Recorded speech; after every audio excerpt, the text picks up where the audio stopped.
Siyata Dishmaya, Masechet Nazir, Daf Chav Gimel 23, et nous commençons à la troisième ligne, à la Mishnah. Aujourd'hui, nous avons un daf de Haggadah, un daf facile, après les dafim difficiles que nous avons vus précédemment. La Mishnah nous enseigne Aïcha Shenadra Ben Nazir, une femme qui a fait le neder d'être Nézira. Vaïta Shota Beyain Metama Lametim, et elle l'a transgressé volontairement, elle a bu du vin. Elle s'est rendue impure d'une impureté de mort, Arezé Sofek et Tarbaïn, puisqu'elle a transgressé les interdictions du Nazir, de la Nézira, elle recevra les 40 coups, Malkout, pour avoir transgressé l'interdiction de la Torah. Et faire la Baala, dans le cas où le mari a annulé le neder de sa femme, Vehilo Yad'a, mais elle ne savait pas, chez faire la Baala, que le mari lui a annulé. Faïta Shota Beyain Metama Lametim, donc elle pensait qu'elle était Nézira, et elle a voulu transgresser, elle a bu du vin, elle a touché, ou elle s'est rendue impure par l'impureté des morts, et n'a sofeg et des tarbaïm, là elle ne recevra pas malkout, puisque effectivement elle n'était pas Nézira, le mari avait annulé la Néziroute.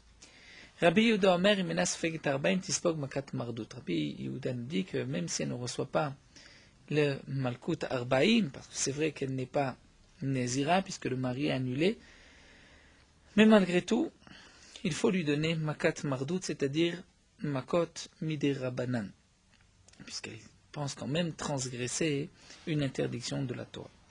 Tanoura Banan, l'Agma nous rapporte une braïta. C'est marqué à propos du din qu'un homme peut annuler les vœux de sa femme. La Torah dit Isha aferam, si le mari a annulé les vœux de sa femme, Vashem islachla, et Akadosh Baruch Hu lui pardonnera.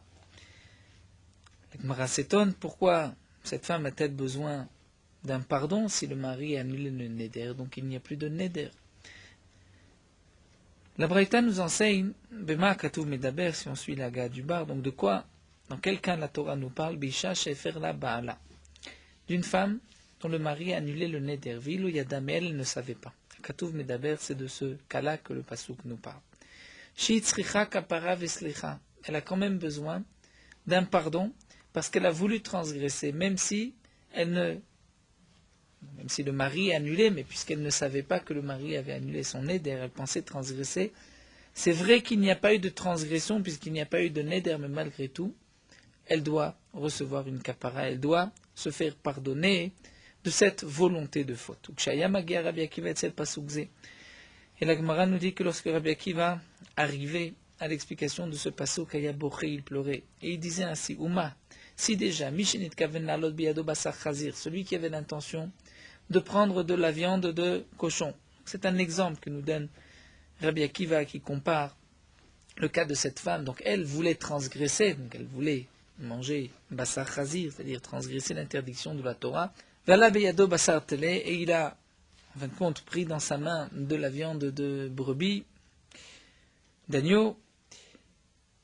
Eh bien, on voit que cet homme-là, Taoun Kapara Veslicha, il doit quand même recevoir un pardon. Il doit, comme c'est marqué dans le Pasuk, Vashem Islachla. Donc, de la même manière, un homme qui veut prendre de la viande de cochon, en fin de compte, il a mangé de la viande Basar Talé, donc de la viande cachère, il doit quand même recevoir une Kapara, c'est-à-dire être pardonné pour cette volonté de faute. Comme on voit de cette femme qui voulait transgresser, alors qu'en vérité, il n'y avait pas de transgression, et elle doit recevoir une Kapara. Alors, disait Rabbi Akiva, celui qui voulait transgresser, il voulait prendre du cochon, et il a effectivement pris du cochon, il a mangé du cochon, alachat kama vekama, à plus forte raison que cet homme-là doit recevoir une kapara. Donc si déjà celui qui voulait transgresser, mais n'a pas transgressé, doit recevoir une kapara, à plus forte raison celui qui voulait et qui a effectivement transgressé. Kayutse badavar atomer, on retrouve le même principe à propos d'un autre pasuk. La Torah nous dit Velo yada ve'Hashem venasa avono. À propos d'un homme qui a fauté, le pasuk nous dit c'est un homme qui a fauté donc sans faire exprès. Velo yada ve'Hashem venasa avono. C'est le pasuk qui nous parle à propos du Hacham Talouy, un homme qui ne sait pas s'il a mangé un morceau de graisse permise ou de graisse interdite. Il y a à propos de ce din de Hacham Talouy une machloket dans Masechet Kritut que nous allons voir ici aussi dans notre Gemara. Dans quel cas un homme doit apporter un korban Hacham Talouy. Généralement, le Hacham Talouy, c'est pour une faute pour laquelle un homme doit porter, si vraiment il a fauté sans faire exprès, un korban khatat. Comme par exemple, on va prendre le cas de la Gemara Chelev, une graisse interdite. Un homme qui mange sans faire exprès de la graisse interdite, il doit porter un korban khatat. Si un homme a un doute, est-ce qu'il a mangé de la graisse interdite ou pas, il apportera un hacham taloui. Dire un hacham taloui est suspendu, qui suspend. Dire ça, c'est Isurim, jusqu'au moment où il va savoir est-ce qu'il a vraiment fauté ou pas. La machloket est de savoir est-ce que pour apporter le hacham taloui, c'est chaticha achat ou shte chatichot. C'est-à-dire, lorsqu'un homme avait un morceau de graisse devant lui, il ne savait pas si c'était de la graisse interdite relève ou de la graisse permise shuman, et il l'a mangé. Il ne sait toujours pas ce qu'il a mangé. Doit-il apporter un korban hacham taloui ou pas? D'après certains, oui, d'après d'autres, non. C'est seulement lorsqu'il y a deux morceaux de graisse devant lui, un permis et un interdit, un relève et un shuman, et il a mangé un des deux, il ne sait pas lequel. Donc c'est chaticha mishte chatichot, un morceau, mais là où il y avait déjà deux morceaux, il y avait un issour déjà présent, il ne sait pas lequel, là il apportera un korban hacham taloui. Donc ça c'est la machloket. Est-ce que même sur un seul morceau de graisse, on doit apporter hacham taloui? C'est seulement lorsqu'il y a deux morceaux, donc lorsqu'il y a bevadaï, on est sûr qu'il y avait au moins un morceau interdit, puisque dans le premier cas, lorsque c'est un seul morceau, peut-être qu'il n'y avait pas de morceau interdit. C'est pour cela que sur le même passouk, nous allons avoir deux drachot. Donc l'agma nous dit mais on retrouve le même principe que la femme qui voulait fauter, qui a besoin d'une kapara. À propos du hacham taloui, c'est marqué velo yada ve'hashem venasa avono, un homme ne savait pas, il a fauté, venasa avono, et il devra donc se faire pardonner pour son péché. Donc on voit là aussi un homme qui voulait manger de la viande cachère, une brebis, il a mangé basar chazir, de la viande de cochon. Comme par exemple un morceau qui se trouve devant lui, il y a un doute, est-ce que c'est une graisse interdite ou une graisse permise? Shuman c'est permis, chelef c'est interdit. Et si cet homme a mangé, il doit apporter un korban hacham taloui. Donc la Torah dit makra venasa avono. Donc il doit, pour sa faute, pour son péché, il doit se faire pardonner. Même si cet homme-là ne voulait pas transgresser, mais peut-être qu'il a transgressé, donc il doit apporter un korban. Mishin kaven lalot biyado basar chazir vala biyado basar chazir alachat kama vekama. L'abréviation de alachat kama vekama. Celui qui voulait donc manger un morceau interdit, et il a mangé ce morceau interdit, n'est-ce pas, à plus forte raison qu'il doit apporter, non pas apporter un korban, mais qui doit chercher à recevoir une kapara. Ici, Ben Yehuda reprend le même pasouk, mais d'après lui, c'est chaticha mishte chatichot. Dans le pasouk, velo yada ve'hashem venasa avono. Donc celui qui a fauté sans faire exprès, il ne sait pas s'il a fauté ou pas, il apportera un korban hacham taloui, yuma mishin kaven la lot beyado basar talé vela beyado basar chazir. Donc celui qui pensait manger de la viande cachère, il a mangé de la viande non cachère, du chazir. Kegon shte chatichot. Par exemple, un homme avait devant lui deux morceaux, achat shel chelev, achat shel shuman, un morceau de graisse interdite, un morceau de graisse permise, et il a mangé une des deux, il ne sait pas laquelle, et la Torah dit, amakra venasa avono, il doit quand même, il a eu une faute, bien qu'il ne pensait pas fauter. Donc celui qui pensait transgresser, manger de la viande de cochon, il a mangé de la viande de cochon, n'est-ce pas, à plus forte raison qu'il doit recevoir une kapara, donc il n'apportera pas de korban. Pour celui qui mange un morceau de chazir n'apporte pas de korban, mais il doit recevoir une kapara. Mais sur cette chose-là, donc yidavu adavim, dire personne qui peut pleurer une complainte pour cette faute, eh bien qu'il le fasse. Tosfot explique yidavu, c'est en vérité les rachets tevot de yada ve'hashem venasa vono. Yud dalet c'est yada. Ve'hashem, le va venasa, donc le pasuk qui nous parle de Hacham Taloui, on trouve Davu, Al Davim. Donc ça c'est donc toute personne qui a de quoi, qui va comprendre, il doit mettre cela dans son esprit et ainsi rechercher une kapara pour toutes ces petites fautes. La Gemara demande Vechol ane la mali, et pourquoi ai-je besoin en vérité de ces trois drachot? La Gemara nous dit, Tzrichim, j'ai besoin des trois drachas. Dit Tanagabeisha, si on nous avait enseigné cette dracha à propos de la femme, j'aurais pu dire, c'est vrai, Atam ou kapara veslicha. Là-bas, c'est vrai que la femme a besoin d'un pardon, Mishum de Mikara Leisuri Chaven, puisque son intention, elle était de transgresser, elle ne savait pas que son mari lui avait annulé le neder.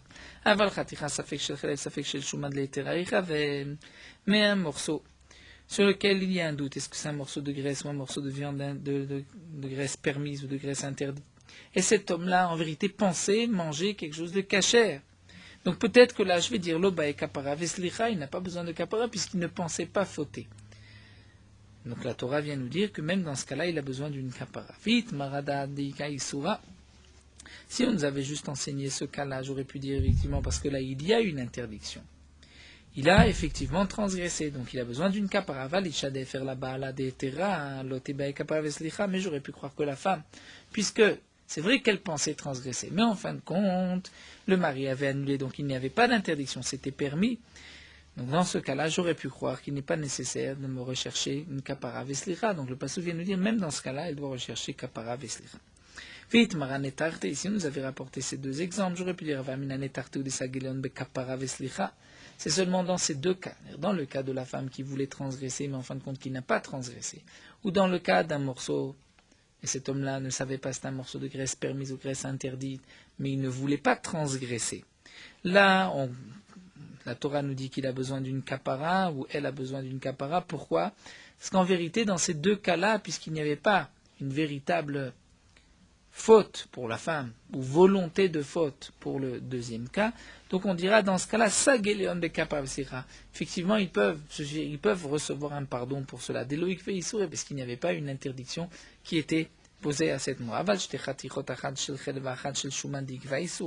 Mais lorsqu'il y a deux morceaux, un morceau de graisse interdite, un morceau de graisse permise, où là le issour est fixé, il y a un des deux qui est interdit, et cet homme-là mange un des deux morceaux, donc il voulait d'une certaine manière transgresser, puisque donc il n'a pas fait suffisamment attention, il savait qu'il y avait là un morceau interdit, et il a quand même mangé. Là j'aurais pu croire que l'osagle bekapara veslicha. Cet homme-là n'aura pas le droit, ne pourra pas recevoir par juste un korban, être pardonné de sa faute, kamash malan. Donc la Torah vient nous dire que même dans ce cas-là de l'oshena, il n'y a pas de différence, et même dans ce cas-là, il recevra une kapara.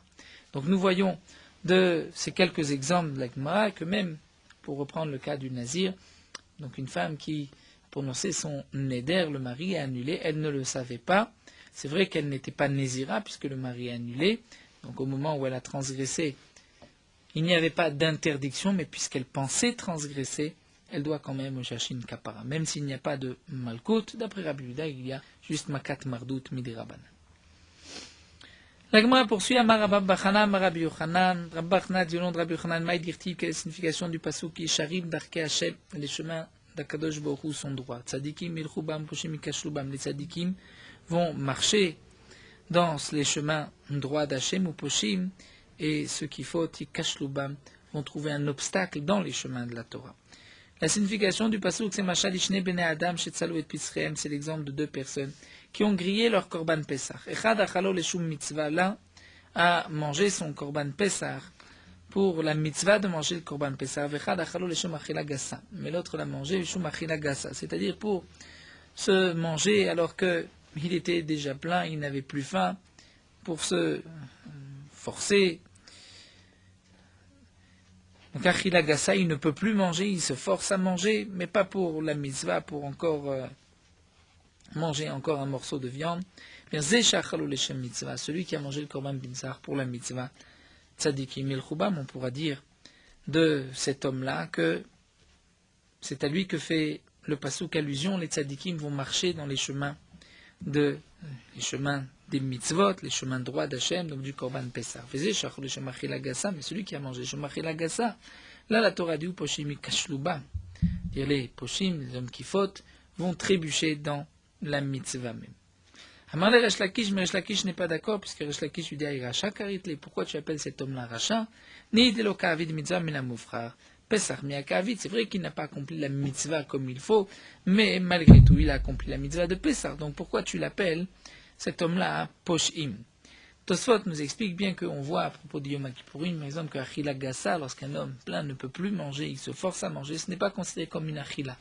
Yom Kippour, si un homme, juste avant l'entrée de Yom Kippour, a mangé au point qu'il ne peut plus manger, n'a plus de place, et que juste à l'entrée de Yom Kippour, il continue à manger alors que son corps ne peut plus recevoir cette nourriture, dans ce cas-là, il ne transgresse pas Yom Kippour, ce n'est pas une achila. Comment se fait-il qu'ici on considère qu'il a quand même accompli la mitzvah de Pessah? Tosfot répond qu'on parle dans un cas où il n'est pas très affamé, donc il ne peut pas manger Shem Ta'avon avec appétit le Korban Pessah comme c'est la mitzvah, mais malgré tout, il n'est pas au stade de Achila Gassa au point qu'il est vraiment dégoûté de toute nourriture, il ne peut plus manger. Sinon, c'est vrai qu'il n'accomplirait pas la mitzvah. Donc Resh Lakish ne veut pas expliquer comme Rabbi Yochanan qu'à propos du Korban Pessah, celui qui mange le Shem Achila Gassa est appelé Poshim Mikashlubam. Alors Resh Lakish va nous dire Mashal Ishne Ben Adam, ça avait été un exemple à deux personnes. Ze Ishto Vachoto Imo, Ze Ishto Vachoto Imo. Un homme se trouve avec sa femme et sa sœur, et l'autre aussi se trouve avec sa femme et sa sœur. Donc deux cas, deux hommes. Mais l'un, la zone Isdam Nalo Ishto. L'un qui s'est retrouvé avec sa femme, et l'autre, la zone Isdam Nalo Achoto, s'est retrouvé avec sa sœur. Zesh Nisdam Nalo Ishto.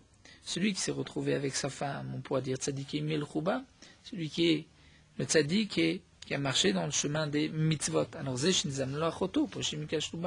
alors que celui qui a trouvé sa sœur, ou poshimikashluba, c'est celui qui faute, qui va trébucher pour la mitzvah. Il pensait accomplir la mitzvah de Ona, et en fin de compte, il s'est retrouvé en train de faire une avera avec sa sœur. Samo l'agma nous dit midame, ça ne ressemble pas. Pourquoi? Nanan. Puisque Rabbi Yochanan dit, nous avons parlé d'un seul chemin, et dans le même chemin, les tzadikim vont marcher, les rechaim vont trébucher. Ici, il s'agit de deux chemins, puisque l'un accomplit une mitzvah avec sa femme, l'autre accomplit une avera, puisqu'il était avec sa sœur. Alors plutôt, le mashal de tzadikim, Yechubam Poshim Kashubam, c'est mashal lelot ou shte benotav, de Lot et ses deux filles.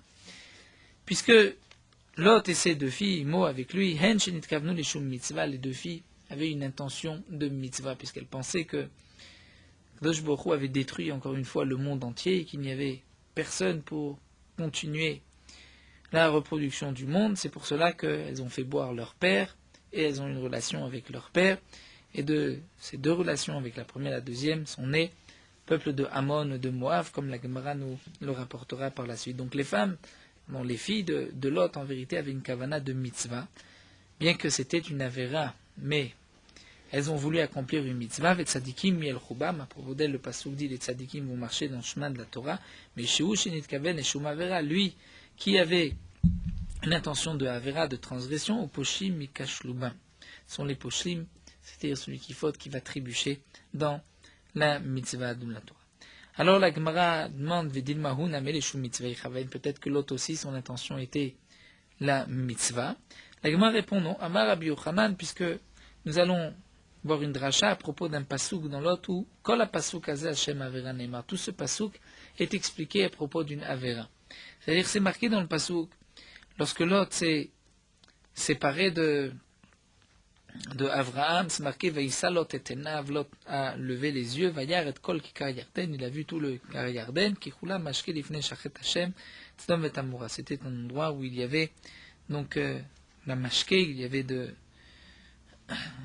l'eau, c'était un endroit où il y avait du pâturage. Et donc le Gemara va nous expliquer ce pasouk, Vaïssa Lot, on retrouve que le Lachon Vaïssa, comme Vatissa Eshet Adona Vetenea. Comme la femme de Lot qui a levé ses yeux sur Yosef pour transgresser. Donc le Vaïssa Lot, c'est-à-dire l'intention de Lot, lorsqu'il a levé les yeux, il a vu le cœur, c'était aussi une intention de Havera. C'est marqué, il a levé et Enav, ses yeux. Et on retrouve aussi Kishara Be'enai.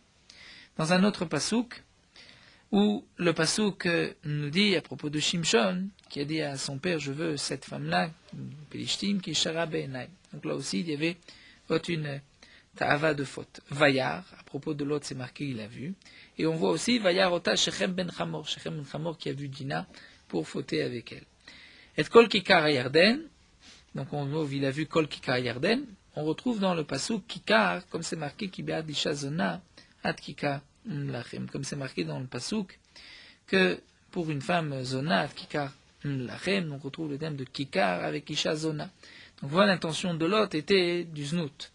Kikula Mashke, c'est marqué que c'était un endroit de Mashke, donc une bonne terre, il y a eu beaucoup d'eau. Elcha achare ma'avai notne lachmi umimit simri ou pishti, comme nous retrouvons un pasouk où dans Oshéa c'est marqué d'une femme Zona qui va dire Elcha, je vais aller achare ma'avai, ceux qui me cherchent, qui m'aiment, notne lachmi, qui me donnent mon pain, ou mes mailles, noulot samri ou pishti, donc de la laine et du lin, shameni ve shikuyai.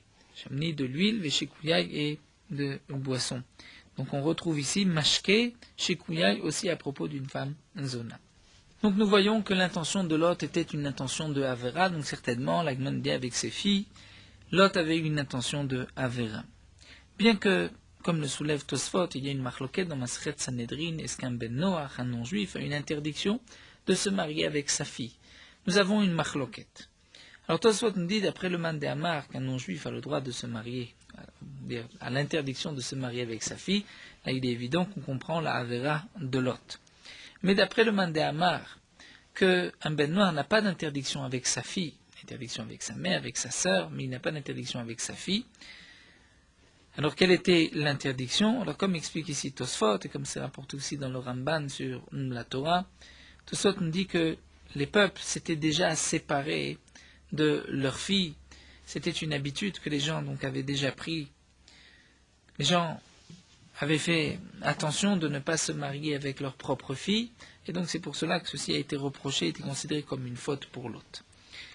La Gemara continue, mais pourtant Vaminas Anis, Lot était dans un cas de force majeure puisqu'on l'a fait boire, et donc peut-être qu'à ce moment-là, son intention n'était pas d'une Avera, même si auparavant on voit qu'il avait de mauvaises intentions, mais peut-être qu'à ce moment-là précis, il n'avait pas de mauvaises intentions, et simplement par un cas de force majeure, puisque ses filles lui ont fait boire. Tana Mishum Rabbi Yosef bar Afroni, la Gemara répond qu'en vérité, c'est vrai que la première nuit, c'était un cas de honnête, il ne savait pas, mais la deuxième nuit, il s'est laissé faire, il a accepté de boire une deuxième fois, alors qu'il savait qu'il avait déjà transgressé la première nuit avec sa première fille. C'est ce qu'on apprend du pasuk Lama Nakud Alvav ou Bekuma. C'est marqué que lorsque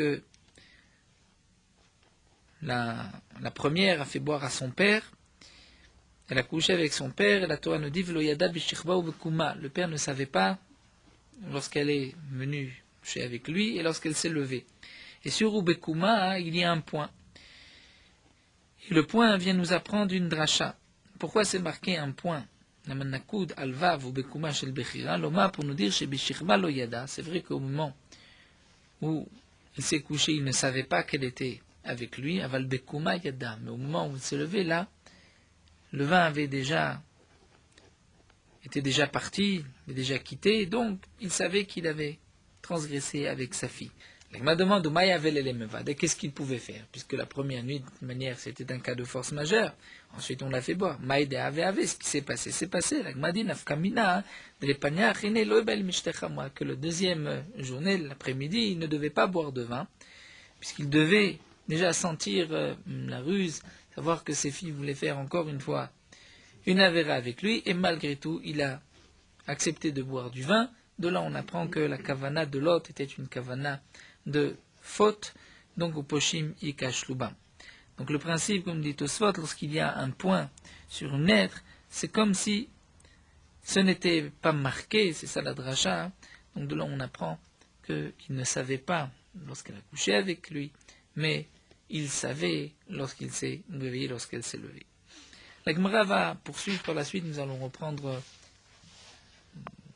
quelques agadotes concernant le maasé des filles de Lot.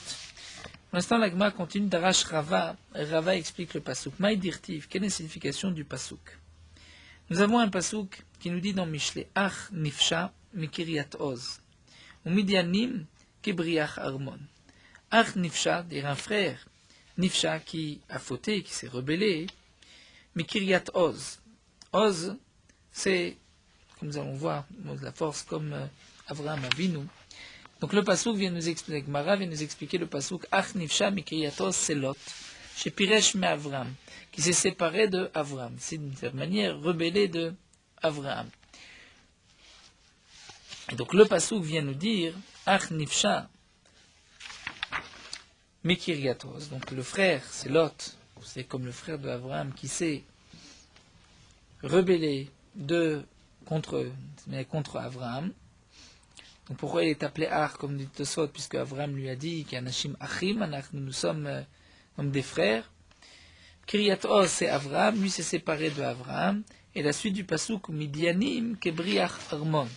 Ou Midianim, c'est-à-dire, Sheitil Midianim ben Israël et Amon. C'est-à-dire qu'il a mis une dispute, c'est-à-dire par sa dispute que lui avait avec entre les bergers de Lot et les bergers de Abraham, par cette dispute, il s'est séparé d'Abraham. À cause de cette séparation, donc il a fauté avec ses filles. Par la suite, il a eu Mon ou Moav qui ont été interdits dans le clan d'Israël. Et donc ça a été Kebriach Armon, c'est-à-dire comme une barre, comme une porte qui est fermée avec des barres, qui ferme le Armon, le palais, puisque Ammon ou Moav ne peuvent pas rentrer dans le palais, c'est-à-dire dans le Kahal Hashem, dans le peuple d'Israël.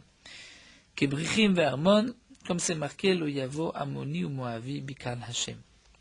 On pourra rentrer le Ammon ou Moav dans le Kahal Hashem, on ne pourra pas se marier avec la descendance d'Ammon ou Moav. Darash Rava, Vitemar Rav Yitzchak, Rava, et d'après certains, c'est Rav Yitzchak nous explique Pasuk Maïdirtiv, quelle est la signification du Pasuk. Le Pasuk nous dit, L'Eta'ava yevakesh nifrad, Bechol toshia yidgala. L'Eta'ava, c'est-à-dire le plaisir, yevakesh à rechercher nifrad, celui qui s'est séparé. Ou Bechol toshia, toshia, nous allons voir que c'est la Torah qui est appelée toshia, yidgala, il va être dévoilé. L'Eta'ava yevakesh nifrad nous explique Rav Yitzchak, c'est Lot. C'est Lot qui a recherché la Ta'ava, qui a recherché donc la Avera, c'est pour cela qu'il s'est séparé de Abraham. Ou Bechol Toshia Yidgala, c'est-à-dire dans toute la Torah. Toute la Torah, c'est-à-dire la Torah orale, la Torah écrite, sa faute va être dévoilée chez Yidgala Kelono. Sa honte a été dévoilée Bebate Knesset, Bate Midrashot, dans les synagogues et les lieux d'études. Dans les synagogues où on lit dans la Torah, Shibirtav Lo Yavo Ammoni ou Moavi, et dans les Bate Midrashot, où nous allons apprendre la Braïta d'Etnan, Ammoni ou Moavi, Asurim, Bisuram, Isur Olam. Ammon, Moav, nous avons l'interdiction de se marier avec eux, leur interdiction est à jamais. Amar Oula nous dit Tamar Zinta Zimri Zina. On voit dans la Torah que Tamar a aussi Zinta, a fauté, une relation hors mariage, elles sont interdites, en vérité avec Yehuda, son beau-père. Zimri aussi Zina, une relation interdite avec Kozvi Batsua. Mais Tamar Zinta Yatsu Mimena Malachim Benevim. Tamar, qui a une relation au mariage, son intention était les Shem Shamaim, puisque elle voulait de cette manière, comme explique Rishonim, accomplir la mitzvah du Yiboum, qui à l'époque pouvait peut-être s'appliquer même avec le beau-père. Et donc c'est pour cela que Yatzom Mena Malachim Vim sont sortis d'elle, sa descendance des rois et des prophètes. Donc les rois, comme dit Tosfot, puisque la descendance de Tamar, c'était de Yehuda, Peretz, jusqu'à Ishaï et David Amelech, et Nevi'im, puisque Amotz et Amtsaya étaient des frères, et Amtsaya, c'était de la descendance de David, et Yeshaya, ben Amotz, était donc aussi un descendant de Yehuda, de Tamar, et lui, Yeshaya, était Navi, et son père Amotz était aussi Navi. Donc il y a eu des Melachim, donc David, Shlomo et sa descendance, et des Nevi'im comme Yeshaya, Amotz. Zimri, Zina, Zimri lui a fauté, une relation interdite avec Kozvi Batsur, Naflou Alaf Kamarivot mi Israël. Et sont morts à cause de lui des dizaines de milliers du peuple d'Israël, puisque son intention était la Avera pour la Avera. Amar Rav Nachman bar Yitzchak, Rav Nachman Yitzchak nous dit que de la Avera Lishma, mitzvah shelo Lishma. Plus grande est la Avera Lishma, c'est une Avera dans une intention de Lishma, dire pour Akadosh Baruch Hu, pour une mitzvah, c'est plus grand qu'une mitzvah qui est chez le Lishma. Lorsqu'un homme va accomplir une mitzvah, mais avec des intérêts personnels, que nous allons voir. Pourtant, demande la Gemara, V'amar Rav Yehuda Amara. Pourtant, Rav Yehuda a dit, L'olam yasok adam batoro b'mitzvot afilu shel Lishma. Un homme doit malgré tout s'investir dans la Torah, dans les mitzvot, étudier la Torah, accomplir les mitzvot, même si c'est chez l'Ishma, même s'il n'a pas une volonté de l'ishma pour Akadosh Baruch Hu, il doit quand même faire les mitzvot chez Mitor chez le lishma ba lishma, puisque s'il commence chez le lishma, par la suite viendra le lishma. Donc on voit que chez le lishma est aussi bien, puisqu'il nous amènera par la suite à une mitzvah lishma. Donc comment se fait-il que la avera lishma, plutôt c'est une avera, même si c'était avec une bonne intention, mais c'est une avera, comment on peut dire que la avera lishma est plus grande que la mitzvah chez le lishma? Alors la Gemara nous dit, et la ima ke mitzvah chez le lishma. On ne va pas dire que c'est plus grand, mais on va dire que c'est comme une mitzvah chez le lishma. Dirtiv, comme c'est marqué dans le pasuk Tevorach minashim, que à propos de Yael, nous dit le pasuk Tevorach minashim, qu'elle va être bénie. Minashim, par rapport à d'autres femmes, qui va être bénie? Yael eshet rakini, minashim baoel tevorach. Recevoir la bracha de minashim baoel, plus encore que les femmes qui se trouvaient dans le Oel. De quoi il s'agit? Man nashim chez baoel, c'est Sarah, Rivka, Rachel, Véléa. Et comme nous allons voir, la Gemara va rapporter, Yael a transgressé, puisque elle a eu une relation interdite avec Sisra, dans son intention était de l'affaiblir pour le tuer, comme nous allons le voir par la suite. Donc c'était une avera lishma, dire dans un but lishma, leshem shamaim, pour le tuer, pour tuer l'ennemi. Et c'est marqué dans le pasuk Tevorach minashim, dire elle va être bénie minashim be'oel. Quels sont nashim be'oel? Sarah, Rivka, Rachel, Véléa. Comme explique Tosfot, c'est-à-dire qu'on retrouve à propos de Sarah, Rivka, Rachel, Véléa le terme de Oel. Donc, la bracha qui leur a été réservée au Imaot a été donnée aussi à Yael pour cette avera chez le lishma. Là, mes farshim, comme les Rishonim, dire que même chez les Imaot, il y avait une mitzvah qui était chez le lishma, puisque elles avaient un profit de leur relation, alors que Yael, comme nous allons le voir, n'avait aucun profit. Donc, bien sûr, Yael c'était dans la Vera, elle c'était dans l'Imaot, dans la mitzvah. Yael n'a pas eu de profit, au contraire, dessus de cette souillure de Sisra.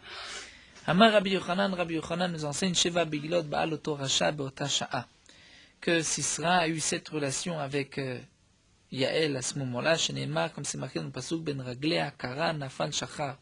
Entre ses pieds, Kara, Nafal est tombé Shachav. Et donc on retrouve dans le pasuk 7 termes de Bia. Donc de là on apprend qu'il y avait 7 Bia, 7 relations à ce moment-là, et l'intention de Yael était de l'affaiblir pour ensuite le tuer comme elle l'a fait, comme c'est marqué dans le pasuk. Mais pourtant, Yael a eu un profit de cette Beila, de cette relation avec Sisra. Donc on ne peut pas considérer cela comme une Avera Lishma, s'il y a eu un profit. Bien que, comme nous explique Tosfot, il n'y a pas de question de Tareg, Yareg, Velo, Yavor, puisqu'on considère que la femme est Karka Olam, comme c'est rapporté à propos de Esther, mais malgré tout, on ne devrait pas la louer, puisqu'il y a eu même un profit de la Avera. Et là, la Gemara répond, Amar Rabbi Yochanan, il n'y avait pas eu de profit, puisque Kol Tovatam Shel Reshaim Menai la Raetz Tzadik, et même le Tov, bon que peut donner le rachat pour le Tzadik, c'est du rat, c'est mauvais. Comme c'est marqué, chez Neymar, Ishamer Lecha, Medaber Im Yaakov, Mitov Vadra, comme Kadosh Baruch Hu a dit à Lavan, fais attention de parler avec Yaakov, que ce soit du bien ou du mal. Donc encore, du mal on comprend, mais le bien. Bishlamara Shapir, on comprend que Kadosh Baruch Hu dit à Lavan, ne parle pas de mal à Yaakov, et la Tov, mais du bien, quel est le problème à Maïlo, et la Lav, donc de là on apprend Shmamina Tova Toraï, Shmamina, que la Tova que peut donner Lavan à Yaakov, c'est aussi considéré comme comme du mal, donc c'est cette souillure que a reçu Yael de Sisra. Goufa, l'Agma reprend, nous avons vu Amar Abuda Amarav, Lolam Yasok Adam Batro Bemizvot Afil Shel Lishma. Un homme doit étudier la Torah, accomplir les mitzvot même chez le Lishma, puisque chez Mitor Shel Lishma Balishma. Même si au départ c'était chez le Lishma, par la suite ça viendra Lishma, et comme dit Nefesh HaChaim, à condition que ce soit dans l'esprit d'arriver un jour au Lishma. Nous avons la question bien connue de Tosfot, pourtant on voit que celui qui étudie, qui accomplit une mitzvah chez le Lishma, il valait mieux qu'il ne soit pas créé. Tosfot dit qu'il y a deux sortes de chez le Lishma, il y a étudier la Torah, les Kapéachim, pour montrer aux autres les gens se trompent, pour leur montrer que lui c'est plus que les autres et leur dire là vous vous trompez. Ça c'est le Shelo Lishma, il valait mieux qu'il ne soit pas né. Il y a le Shelo Lishma qui est juste pour les intérêts personnels de Kavod. Là on dira Mitor Shelo Lishma viendra par la suite le Lishma. Donc ça on voit du Pasuk, puisque chez Bisrar Membet Korbanot, par le mérite des 42 Korbanot, j'écrive Balak Aracha, que Balak a sacrifié, a offert, même si dans son intention c'était pour me dire les Bnei Israël, mais Zachav Yatsa Mimenu Ruth. Balak a eu le mérite d'avoir de sa descendance Ruth. Famar Avese Berapranina, comme Avese Berapranina dit, Ruth c'est Bat Beno Shel Eglon Melech Moav Haïta. Ruth c'était la petite fille de Eglon, le roi de Moab, donc elle était descendante de Balak. Amar Apriya Baraba Amar Rabbi Yochanan. Rabbi Apriya Baraba nous dit Rabbi Yochanan. Minaim shena Kadosh Baruch Hu mekapeach aflu sachar sicha na'a. D'où est-ce qu'on sait que Kadosh Baruch Hu ne va pas enlever le mérite même d'une belle parole? Deilu Bechira, on revient aux filles de Lot, la première fille de Lot. Décarité Moav, elle a appelé son fils Moav, comme c'est marqué dans la Torah, puisque Moav vient Me'av, du père. Amalé Rachamana, la Torah dit à propos de la descendance de cette première fille, la Torah nous dit Al tatzar et Moav val tidgarba milchama. La Torah interdit de partir en guerre contre Moav. Donc on voit que milchama ou delo, aval tseoret tsarinan. On voit que par rapport à Moav, on ne doit pas sortir en guerre contre Moav, mais on pourrait me faire souffrir. Ce n'est pas marqué dans la Torah qu'il y a interdiction de le faire souffrir. Ve'ilu tseira, à propos de la deuxième fille de Lot, Dékérité Ben Ami, qui a appelé son fils Ben Ami, c'est-à-dire devine de mon peuple. Elle n'a pas dévoilé que c'était de son père. Amarle, là la Torah dit à propos de la descendance de Moab, Tetsurem, Baltidgarbam, on ne pourra pas même se disputer avec eux, à Philotseore, Lotsarinankal. Même faire souffrir, se disputer avec eux, nous n'avons pas le droit. Donc ça c'est le mérite d'une Sikhana'a, où on voit que la deuxième fille de Lot a caché sa Avera, et pour cela elle a été récompensée. Nous allons voir aussi un autre point, Marapriya Baravin Amarabusha Ben Kochal. Olam Yagdi Madame Lidvar Mitzvah.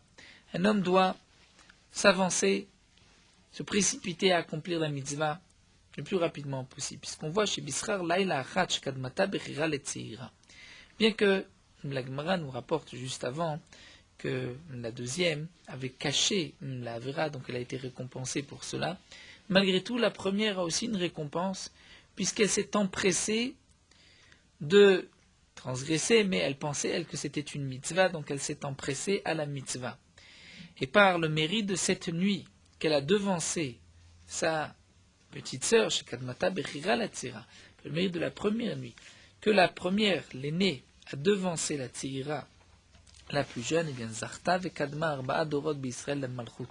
La première a eu le mérite que sa descendance est rentrée dans le clan Israël 4 générations, et donc 4 générations de rois, avant la descendance de Amon, qui est rentré dans le peuple d'Israël. Comme l'explique ici Tosfot et les Rishonim, puisque nous avons 4 Dorot d'Israël, donc Oved, qui était le fils de Ruth, Ruth à Moavia, donc il y avait Oved, Yishai, David et Shlomo. Alors que la deuxième n'est rentrée dans le clan d'Israël que Arechavam ben Shlomo, le fils de Shlomo Ameler, qui venait donc de Naama à Ammonite. Shlomo Ameler s'était marié avec Naama à Ammonite et il a eu Rechavam. Donc 4 Doroth, la première a devancé puisque Oved était déjà faisait partie du clan d'Israël. Donc 4 Doroth, 4 générations avant que Rechavam, de la descendance de Amon, soit rentré dans le clan d'Israël. C'est vrai que dans la Gemara, c'est marqué ici la Malchut, d'après l'explication de Rishonim. Donc ce n'est pas 4 générations de royauté, puisque Oved, Yishai n'était pas roi, c'était juste David, Shlomo. Ensuite, Rechavam, son fils, qui était roi. Pour terminer, cette Sugia des filles de Lot paraît assez étonnante, puisque d'une certaine manière, elles ont fauté. Mais on voit que leur kavana était les Shem Shamaim, elles ont même été récompensées, l'une pour avoir caché le nom de son père, et l'autre pour, donc la première, pour s'être empressée de transgresser d'après elle, c'était d'accomplir la mitzvah. Sans de rapporter une petite histoire du Rav Moshe Feinstein concernant les filles de Lot, qui est marquée dans l'Agdama du Igrot Moshe, le dernier Chelek, qui est sorti après son décès. On raconte que le Rav Moshe Feinstein avait l'habitude de raconter cette histoire pour montrer la grandeur des hommes de son époque. C'était en hiver, au début de l'hiver de l'année 5682, où un des Balébatim, un des habitants de la ville, est tombé très malade. Il y avait une maladie que les médecins ne savaient pas expliquer, et sa langue avait enflé. Lorsque cet homme-là sentait qu'il allait mourir, et que le Rav Moshe Feinstein a été nous rendre visite, le malade a demandé qu'on sorte toute personne qui se trouve dans la salle pour ne rester qu'avec le Rav. Et il a raconté au Rav, il lui a dit voici la raison de sa maladie. Il a dit qu'une semaine avant, lorsqu'il a étudié Parashat Vayera à propos des filles de Lot, il s'était posé la question comment se fait-il que les filles de Lot ont eu le mérite d'avoir le Mashiach de leur descendance, puisque Mashiach ben David, et les filles de Lot, Ruth, nées donc descendants de l'ancêtre de David Ameler, bien que, de cette manière, elles ont fauté par Gilui Arayot, elles ont même savoir la première que l'enfant venait du père. Et donc cet homme a dit j'ai parlé avec mépris des filles de Lot. Il dit la même nuit, il a vu en rêve deux vieilles femmes qui étaient complètement recouvertes et qui lui ont dit nous sommes les filles de Lot. Et nous sommes venus t'expliquer, on a entendu ce que tu as dit à notre sujet, et on est venu du monde Olam Haemet pour te répondre. Et on dit qu'en vérité, puisque elle pensait que tout le monde avait été détruit, et qu'elles étaient de la famille de Abraham, elles ont été sauvées par miracle. Donc c'est sûr que les gens ne seraient pas venus penser un instant que ces deux femmes, les deux filles de Lot, auraient fauté, auraient commis une Avera de Znout. Donc elles auraient très bien pu dire que même leur grossesse était un miracle. Et elles auraient pu dire, Chas v'Shalom, qu'elles n'avaient pas été enceintes d'un homme, mais peut-être de la Shrina, et donc de pouvoir faire une nouvelle religion comme le christianisme. Et dit en vérité, les deux filles de Lot n'ont pas voulu dire de telles choses, et elles n'ont pas caché. Elles ont dit Ammon ou Moab, c'est de notre père, ou Ben Ami, de notre peuple, pour montrer que lorsqu'une femme tombe enceinte, c'est sûr qu'elle a un père, l'enfant a un père de chair et de sang. Et donc par ce mérite-là, qu'elles n'ont pas hésité, caché un instant, alors qu'elles auraient pu dire toutes sortes de mensonges, eh bien elles ont eu le mérite d'avoir le Mashiach de leur descendance. Mais elles lui ont dit aussi, puisque cet homme-là avait parlé ainsi, avec autant de mépris, il avait fait une grande faute et il allait être puni par la même faute que les Meraglim, que les espions qui étaient entrés en terre d'Israël et qui avaient donc parlé du mal de la terre d'Israël.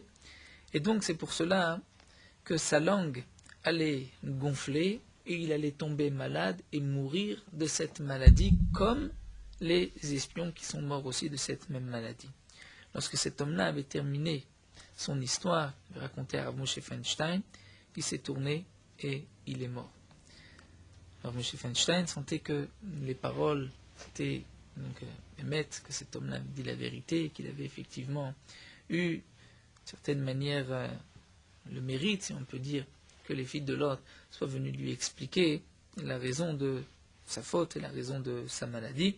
Donc on voit que des petites choses qui me restent d'un premier abord simple, on voit qu'il y a des profondeurs et que Kadosh Baruch Hu, comme dit la Gemara, et non mekapé asrar kol beria, pas manquer de donner le mérite chacun pour toute chose, pour ce qu'il mérite, même dans la Avera, le côté positif, le côté de mitzvah, puisque elle ne pensez pas de faire une avera, pensez accomplir une mitzvah, elles ont été récompensées pour cela. Nous poursuivons avec Morot Halacha Daf Chav Gimel. Nous avons le droit d'accomplir une mitzvah avant Birkat HaTorah, même si au moment de l'accomplissement de cette mitzvah, on pense au halachot, au dinim de la mitzvah. Comment l'accomplir, c'est permis, d'après tous les avis, étant donné qu'on ne pense pas étudier, donc il n'est pas nécessaire de dire la Birkat HaTorah avant d'accomplir telle ou telle mitzvah. Avant la tfila de Shacharit, nous avons l'habitude de dire des bakashot, des techinot, où il y a souvent des psukim du Tanakh. Il y a là une grande marloquette dans les poskim. Est-ce qu'on peut dire ces psukim avant Birkat HaTorah? D'après certains, puisqu'on n'étudie pas ces psukim, on vient juste prier et louer Akadosh Baruch Hu, on peut dire ces psukim même avant d'avoir prononcé Birkat HaTorah. D'après d'autres, on ne dira ces psukim qu'après avoir dit Birkat HaTorah. Les maaseh, les poskim disent qu'il est bon. Il faut dire Birkat HaTorah avant de mentionner toutes sortes de psukim. Donc ainsi, avant les selichot, on devra faire attention de dire Birkat HaTorah, puisque dans les selichot, nous avons beaucoup de psukim du Tanakh.